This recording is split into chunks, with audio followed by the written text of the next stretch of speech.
Good morning. आज हम organic chemistry के पहले चैप्टर की शुरुआत करेंगे। चैप्टर की शुरुआत करने से पहले मैं आपको ये बताऊं कि हमारे में ऑर्गेनिक केमिस्ट्री होती क्या है। इसका नाम ऑर्गेनिक केमिस्ट्री क्यों पड़ा? हिंदी में हम कहते हैं कार्बनिक रसायन। कार्बनिक रसायन नाम से ही स्पष्ट हो जाता है, कार्बन या कार्बन के यौगिकों की रसायन, उसे हम कार्बनिक रसायन कहते हैं। ऑर्गेनिक, ऑर्गेनिक से क्या मतलब है? ऑर्गेनिक जो है वो ऑर्गन से मिलकर बना हुआ है। ऑर्गन का मतलब जैसे हम सभी जानते हैं अंग, शरीर का, लिविंग बीइंग का कोई पार्ट ऑफ बॉडी। पहले ये माना जाता था कि ऑर्गेनिक कंपाउंड सिर्फ लिविंग बीइंग से ही प्राप्त हो सकते हैं। लिविंग बीइंग चाहे वो जीवित हो या मृत हो, पर सजीवों का ही किसी रूप में हमें ऑर्गेनिक कंपाउंड प्राप्त होते हैं। सबसे पहले होलर ने यूरिया बनाकर ये सिद्ध किया कि ऑर्गेनिक कंपाउंड हमारे लैब में भी बन सकते हैं। और आज आश्चर्य की बात यह है कि पूरी पीरियोडिक टेबल के सारे एलिमेंट्स एक तरफ इनऑर्गेनिक केमिस्ट्री में सिमट गए हैं और ऑर्गेनिक केमिस्ट्री का कार्बन इतना बड़ा, इतने रूपों में फैल गया है। आज हमारी दवाइयां हों, आज हमारे कोई भी प्लास्टिक आइटम हो, खाने पीने के सामान हो, यहाँ तक कि नकली खाने पीने का सामान भी बहुत मिलता है। दूध, घी, इवन आजकल तो पत्ता गोभी, चावल वगैरह भी सब आर्टिफिशियल मिल रहे हैं। ये सब ऑर्गेनिक कंपाउंड्स ही होते हैं। ऑर्गेनिक केमिस्ट्री जो है उसमें मेनली हम स्टडी करते हैं कार्बन और कार्बन के कंपाउंड्स की। तो हमारी पूरी ऑर्गेनिक केमिस्ट्री बेसिकली होती है कार्बन के ऊपर ही बेस। ऑर्गेनिक केमिस्ट्री में कार्बन के अतिरिक्त कुछ छोटे हाइड्रोजन और ऑक्सीजन तो अधिकांश मिलते ही हैं। हाइड्रोजन तो मोस्टली सभी में ही मिलता है, ऑक्सीजन भी कुछ कंपाउंड्स में मिलती है। उसके अलावा कुछ विशेष कंपाउंड में नाइट्रोजन, हैलोजन, सल्फर एटसेट्रा उपस्थित रहती हैं। तो हमारी ऑर्गेनिक केमिस्ट्री इतने कम तत्वों पर ही निर्भर है और बाकी पूरी पीरियोडिक टेबल के तत्व जो हैं वो हमारे इनऑर्गेनिक केमिस्ट्री में आते हैं। जैसा हम सभी जानते हैं कि कंपाउंड जो हैं वो अपना अष्टक पूर्ण करने के लिए बंध बनाते हैं। कंपाउंड अपना अष्टक पूर्ण करने के लिए जो बंध बनाते हैं, उस बंध बनाने के दो तरीके होते हैं, आइदर आयनिक बंध या फिर सहसंयोजक बंध। आयनिक बंध यानी कि परमाणुओं में इलेक्ट्रॉनों के आदान प्रदान से बना हुआ बंध, और सहसंयोजक बंध 8 इलेक्ट्रॉन पूर्ण करने के लिए जब परमाणु अपने इलेक्ट्रॉनों का आदान प्रदान नहीं कर पाते हैं तो वो साझा करते हैं जिससे उनका अष्टक पूर्ण हो जाए और वो 8 इलेक्ट्रॉनों वाला बंध बन जाता है सांझे से। सांझे का मतलब यह है कि दोनों परमाणुओं का उस पर अधिकार होता है, जो आपस में शेयरिंग कर रहे हैं, मिल बांट के अपना अष्टक पूर्ण कर रहे हैं। तो इस तरह हमारे ऑर्गेनिक केमिस्ट्री की शुरुआत होती है कोवेलेंट बॉन्ड से, जिसके लिए आपने पिछली कक्षाओं में भी काफी पढ़ा होगा क्लासेज में। फॉर एग्जाम्पल हमारा कोई कंपाउंड है जिसे हम अभी AB के रूप में लेते हैं। इस AB में एक कोवेलेंट बॉन्ड बन गया। कोवेलेंट बॉन्ड को हम सीधी लाइन से दर्शाते हैं। कार्बन जो है वो अपनी 4 कोवेलेंट बॉन्ड बनाता है, उस पर 4 इलेक्ट्रॉन होते हैं। 4 हाइड्रोजन से वो एक इलेक्ट्रॉन और लेता है और अपना अष्टक पूरा करता है और इस तरह CH4 बन जाता है।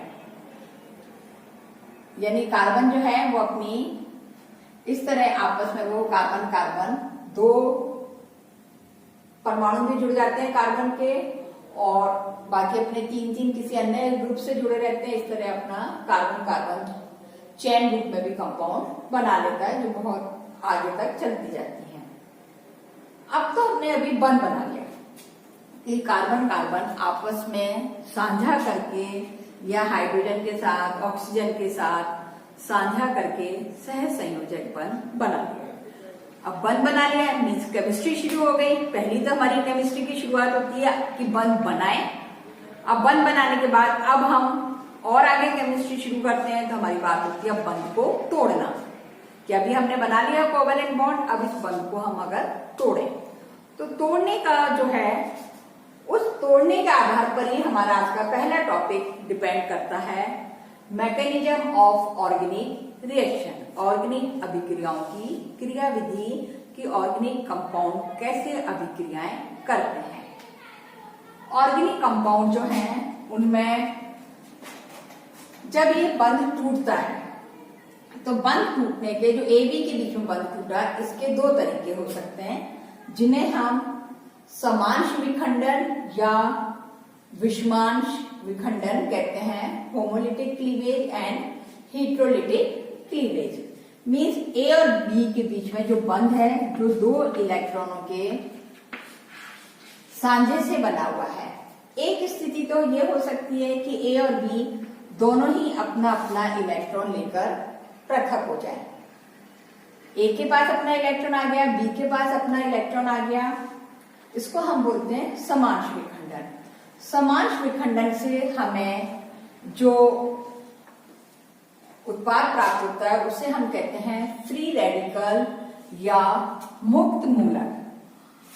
फ्री रेडिकल जो है उनमें क्या हुआ है कि अभी जो हमारे चार बंध बन रहे थे, जो sp3 में जो हमारे पास चार sp3 ऑर्बिटल थे जो हाइड्रोजन के साथ बंध बना रहे थे, उसमें से एक इलेक्ट्रॉन निकल गया, यानी कि pz में अब सिर्फ एक इलेक्ट्रॉन बचा है। जो हाइड्रोजन था s इलेक्ट्रॉन वाला वो अपना इलेक्ट्रॉन लेके चला गया। इट मीन्स एक अनपेयर्ड इलेक्ट्रॉन फ्री रेडिकल में बचा रहता है। इसलिए ये बहुत ही अभिक्रियाशील होते हैं, बहुत कम स्थायी होते हैं, यानी इसमें ना तो परमाणु वाले 6 इलेक्ट्रॉन है, ना ही स्थायी अवस्था के 8 इलेक्ट्रॉन है, बल्कि 7 इलेक्ट्रॉन उपस्थित होते हैं। इनमें टर्शरी सबसे अधिक स्टेबल होता है। कार्बोनियम आयन जो टर्शरी फ्री रेडिकल बनता है वो सबसे अधिक स्थायी होता है। देन सेकेंडरी और प्राइमरी सबसे कम स्थायी होता है। फ्री रेडिकल जो है उनकी स्टेबिलिटी डिपेंड करती है इंडक्टिव अफेक्ट यानी प्लस आई माइनस आई पे। जनरली हमारा हाइड्रोजन देते हैं तो हम प्लस आई इफेक्ट लेके चलते हैं, और हाइपर कॉन्जुगेशन या बिना बंध के अनुनाद पे निर्भर करते हैं, और इस आधार पे हमारा टर्शरी जो है वो सबसे अधिक स्टेबल फ्री रेडिकल होता है। हालांकि वो भी कम समय में रहता है, परंतु तीनों के कंपैरिजन में उसकी स्टेबिलिटी कुछ ज्यादा होती है। दूसरी तरह का विखंडन होता है जिसे हम कहते हैं विषमांश विखंडन। विषमांश विखंडन में क्या होता है कि ए और बी के बीच में जो बंध बन रहा था, दो इलेक्ट्रॉनों का साझा हो रहा था जिसमें शुरू में ए और बी दोनों अधिकार कर रहे थे। अब या तो बी ही दोनों इलेक्ट्रॉनों को लेके अपनी तरफ चला जाता है, दोनों इलेक्ट्रॉन बी ले लेता है तो बी नेगेटिव हो जाता है और ए पॉजिटिव हो जाता है। सपोज दोनों ही कार्बन है, CH3 तो ये C पॉजिटिव हो जाएगा और ये C नेगेटिव हो जाएगा।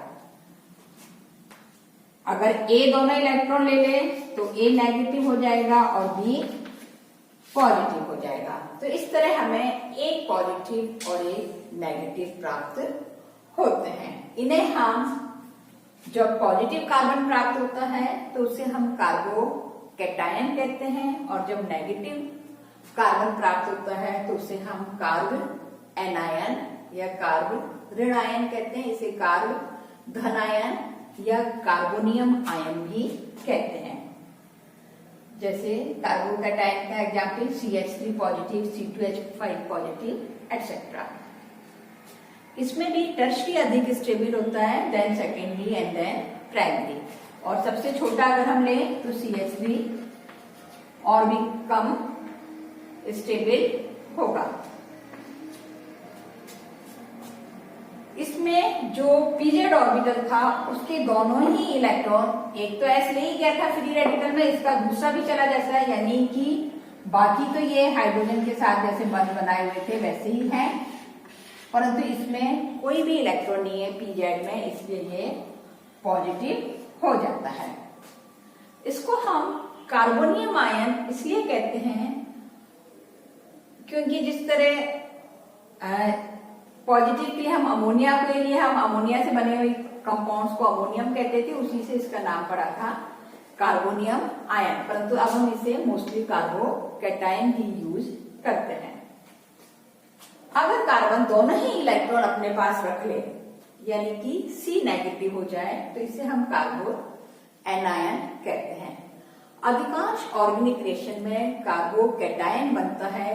कुछ अभिक्रियाएं जैसे अगर हम MgX लें तो जनरली इसमें हमें R नेगेटिव प्राप्त होता है और MgX पॉजिटिव प्राप्त होता है। इस तरह हमें कार्ब एनायन नेगेटिव प्राप्त होता है, यानी कि इसमें अमोनिया की तरह चौथे ऑर्बिटल में दो इलेक्ट्रॉन पेयर उपस्थित दो इलेक्ट्रॉन होते हैं, यानी कि एक इलेक्ट्रॉन पेयर उपस्थित होता है, CH3 नेगेटिव प्राप्त होता है।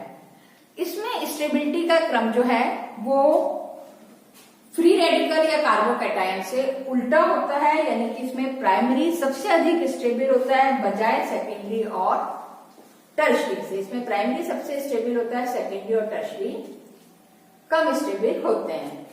क्योंकि फॉर एग्जाम्पल अगर हम थोड़ा सा भी बड़ा एग्जाम्पल लें कि सपोज ये कार्बन है, इस पे हमारे पास ये हाइड्रोजन भी है और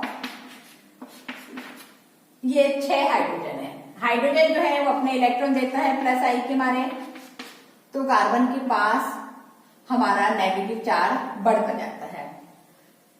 कार्ब एनायन में अगर जैसे जैसे हम हमारा +I इफेक्ट बढ़ाएंगे तो कार्बन पे नेगेटिव चार्ज बढ़ता जाएगा और इसलिए वो नेगेटिव होने के कारण कम स्थायी होता है, इसलिए इसमें स्टेबिलिटी का क्रम पहले वालों की तुलना में उल्टा हो जाता है।